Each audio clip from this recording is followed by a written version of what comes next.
उचित है कि समस्त देवता अकेले पड़ गए हैं, क्योंकि मेरे जूर सैनिकों ने उन्हें घेर लिया है।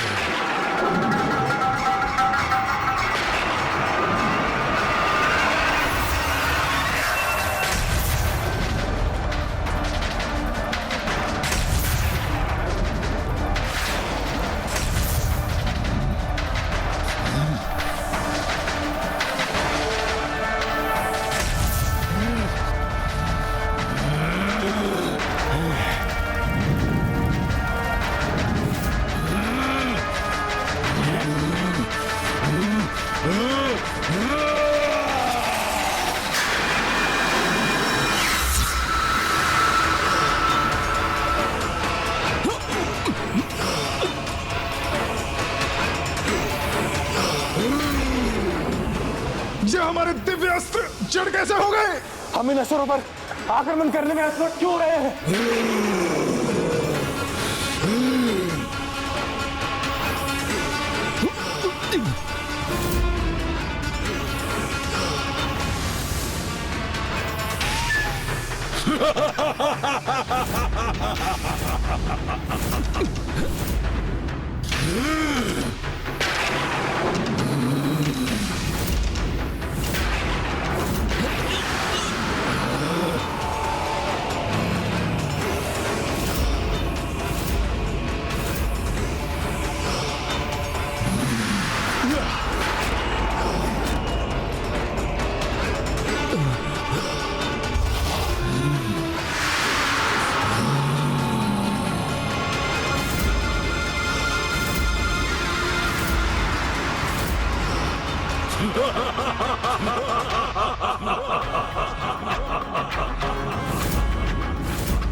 इन देवताओं के दिव्य अस्त्रों से प्राप्त हुई इस तनिक सी शक्ति में कितना प्रभाव है, तो जब इनके समस्त अस्त्र मेरे पास होंगे तो उसका कितना शक्तिशाली प्रभाव होगा।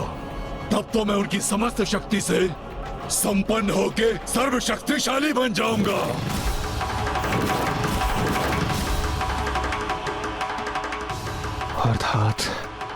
अर्थात ये दुष्ट अपनी शत्रु की शक्तियों को सोख लेता है, तभी तो ये हमारी ही शक्तियों से स्वर्गलोक के द्वार को ध्वस्त करने में सफल हुआ है। स्वर्गलोक पर अब हमारा आधिपत्य है।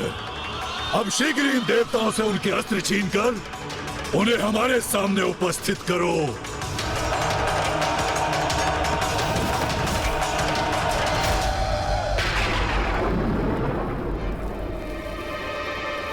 दशानन जी, आपको पुनः प्यास लगी होगी ना? किंतु मुझे बताइए कि फिर क्या हुआ? क्या वो शक्तिशाली असुर देवताओं के अस्त्र छीन सके? जल ग्रहण कीजिए लंकेश जी। चतुर गणेशा। मुझे तो पूर्ण विश्वास है लंकेश कि बलशाली असुर विध्वंसक के समक्ष तो देवता अपने घुटने टेकने पर विवश हो गए होंगे और असुर राज ने देवताओं से अस्त्र प्राप्त कर ही लिए होंगे। नहीं, इसके पूर्व वो असुर देवताओं तक पहुंच पाते। देवराज इंद्र ने उनकी योजना को प्राप्त कर आकाश की ओर बढ़कर वहां से निकल गए। साथ ही उन्होंने अन्य देवताओं को भी अपने साथ आने को कहा।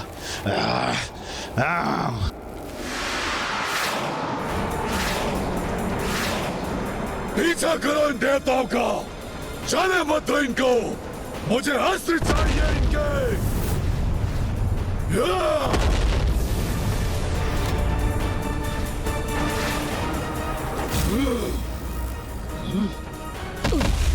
आपने हमें रणभूमि से हटने का आदेश क्यों दिया देवराज?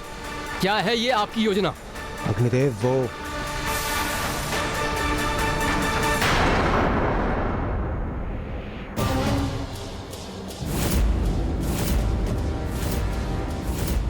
ये अवश्य शनिदेव की भयंकर छाया है जो निरंतर मेरा पीछा कर रही है। इंद्रदेव, इंद्रदेव, अग्निदेव के प्रश्न का उत्तर दीजिए। हम उन असुरों से युद्ध करने के स्थान पर रणभूमि से पलायन क्यों कर गए और हम यहाँ क्या कर रहे हैं? देवगण, आप सभी ने स्वयं देखा किस प्रकार वो दुष्ट असुर विध्वंसक हमारे अस्त्रों से जुड़कर हमारी शक्ति को सोखने में सक्षम हो चुका था।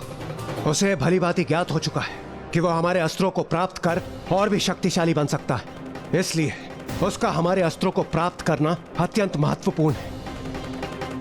तो अब हमारे लिए क्या मार्ग शेष है इंद्रदेव? हाँ वरुण देव, हमारे अस्त्रों को किसी सुरक्षित स्थान पर छिपाना अत्यंत आवश्यक है। हाँ, क्षीर सागर में श्री हरि नारायण के निकट हमारे शस्त्र सुरक्षित रहेंगे। प्रभु महादेव के पास भी सुरक्षित रह सकेंगे हमारे ये अस्त्र।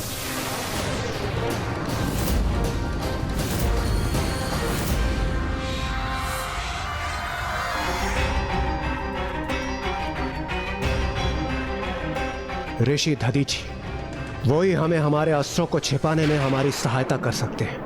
देवगुरु बृहस्पति की अनुपस्थिति में हमारे दिव्य अस्त्र अब ऋषि दधीचि के पास ही सुरक्षित रह सकते हैं। चलिए देवगण।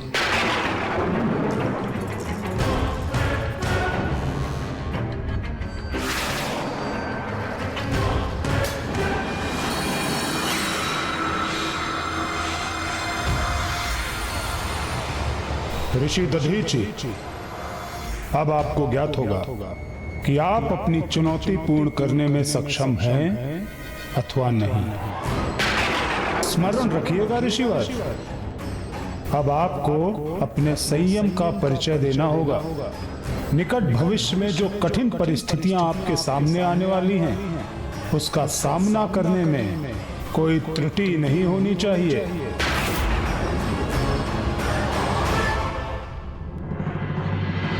शनिदेव ने आप पर अपनी दृष्टि का प्रभाव किया है, फिर भी स्वामी आप ऐसे आनंदित प्रतीत हो रहे हैं जैसे आपको कोई चिंता ही नहीं।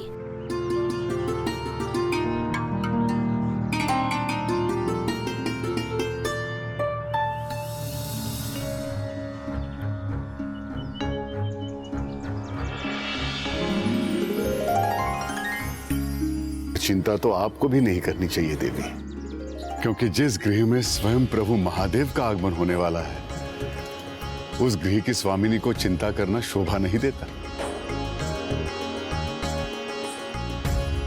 और रही बात शनिदेव की दृष्टि की,